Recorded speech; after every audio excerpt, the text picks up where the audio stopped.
Good morning, everyone. So, we're here representing Linklaters. My name is Anna Karas, and I'm Senior Business Continuity Advisor. And I'm here joined today by two of my colleagues, Joanna Pawlicka, who's Office Administrator Advisor, and Agnieszka Pływaczewska, Client Relationship Advisor. So let's move on to Linklaters. To those of you who don't know, we are a global law firm.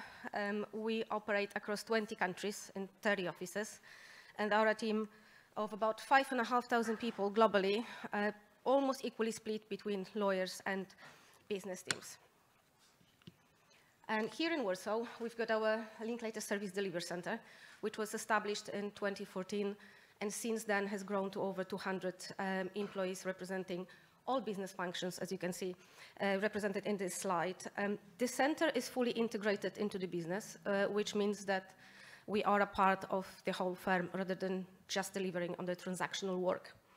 An interesting fact, and linking in with the opening speech, we have one of the first among the law firms in-house robotic process automation function, where we actually develop and maintain all our robots, currently 25, soon to be 27, 3 of them being actually business critical. But we are here today to introduce the DEI and CSR initiative of the year, and so I move on to our nomination.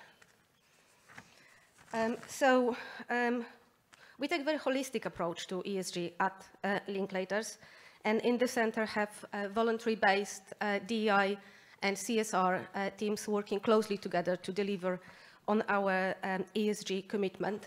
And that commitment is a part of our firm-wide strategy, but also our employee value proposition. And we are fully committed to delivering that safe and welcoming space to all our people. But we also are committed to award our people for the contribution in the DEI sphere. And so last year, under a global policy, which we have introduced, we started billable credits and contribution for diversity, equity, and inclusion for all our employees who want to contribute in that area and be involved in those activities. You have heard me mentioning equity a couple of times, and that is because we have introduced the concept of equity next to diversity and inclusion last year, and that is to emphasize how important it is to level the playing field and to support people based on their individual needs and circumstances, to allow them to fully flourish and to reach the full potential with us. And we do that by looking into our internal processes to ensure we remove bias or any obstacles from them and make sure that they are fully equitable for all our employees. So as a Warsaw-based team, our main focus is supporting LGBT+ community in Poland. Some of you will know it. The climate relating to LGBT rights in Poland is really negative. We are unfortunately the worst EU country in relation to that, accordingly to ILGA Europe 2022 report. Additionally, over the past number of years, LGBT+ community have come under increasing attack from ruling politicians, religious leaders, and other public figures. And because of all that, we think that that community actually needs special support and more focus from us. And so we aim to ensure that safe and welcoming environment at Linklaters for all our colleagues, for all of us to be ourselves at work, to bring in our full selves to work. But we also want to be visible as allies to the external world. And to achieve both that, we engaged in a number of activities.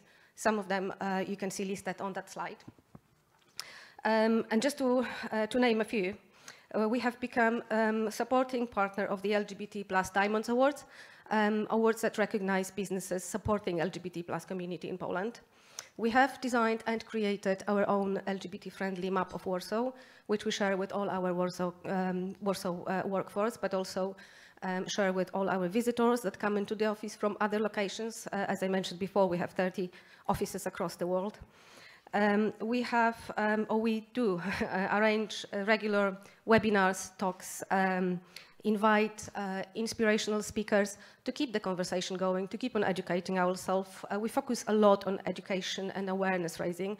And just to give you One example, one of our recent guests was Magda Stenga, who is an inspirational speaker and transgender courageous advocate who was listed as one of 25 most influential women by Forbes Women Poland. We have also implemented globally mandatory anti-discrimination training, and we have locally followed it up with anti-discrimination workshops, which have received great feedback, and so we will continue with those.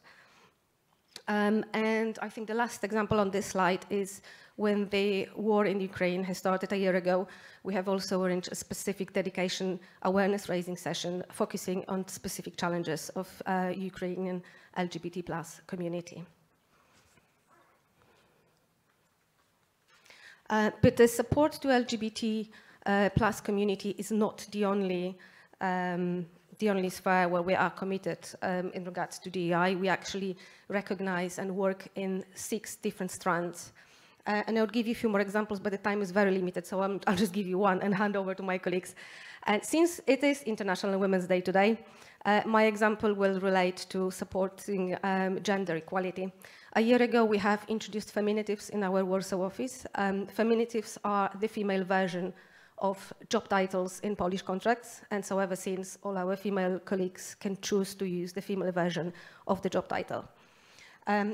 Very interesting work we do in social mobility strand, and in there we work very closely with the CSR team, and I will now hand over to my colleagues who will tell you more about a project called Links Academy. Thank you.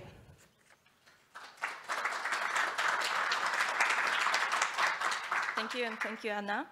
So what is Links Academy project? It is an educational program for children in foster care carried out together with our charity partner, the Good Initiatives Foundation, which focuses on developing children's interests, passions, and talents.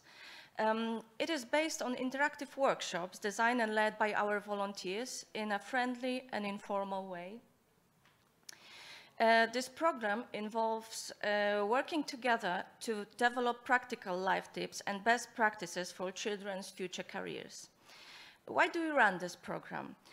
We saw a gap in the informal education of children in foster care, which we wanted to fill.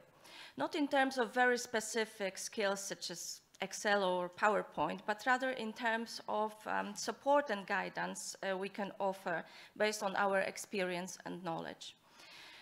Children get practical advice on topics such as how to prepare for a job interview, or how to negotiate, or how to manage their first money.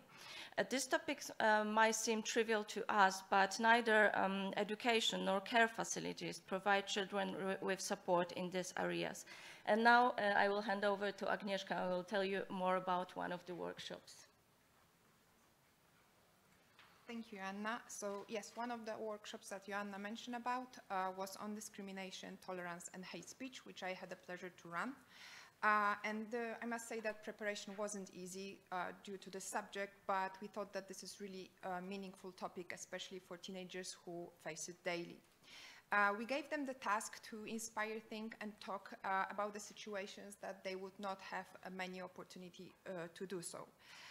We offered also some guidance how to handling the situations when you feel discriminated, and we asked the group about the examples when they discriminated someone and how they felt about it. And the other important part was sharing our own experience from the time when we were teenagers, just to raise awareness that anyone can be discriminated at any point in life. And this was an incredible opportunity to have such conversation with teenagers, and the group was very engaged and active. At the end of the session, we asked them for the feedback, which was very promising. And we think that thanks to such initiatives, we can help to build a self-confidence and also level the playing field. So that was a very brief presentation of our DEI and CSR activities. And now we are happy to answer any of your questions.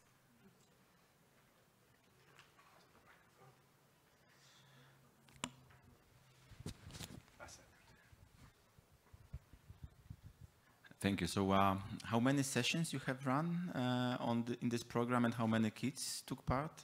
And also, who is running those sessions? Are your employees doing this, or Yes, so we had like around 20 sessions, and I think about maybe 20 or 30 people engaged in preparation of these workshops, and like around 40 kids took part in those sessions. During the pandemic, we also ran the sessions online. It was extremely difficult to invite kids to our office. But now we had the last session in September. It was 2 days, 7 workshops. So it was really amazing to have kids with us, and we had a really great time.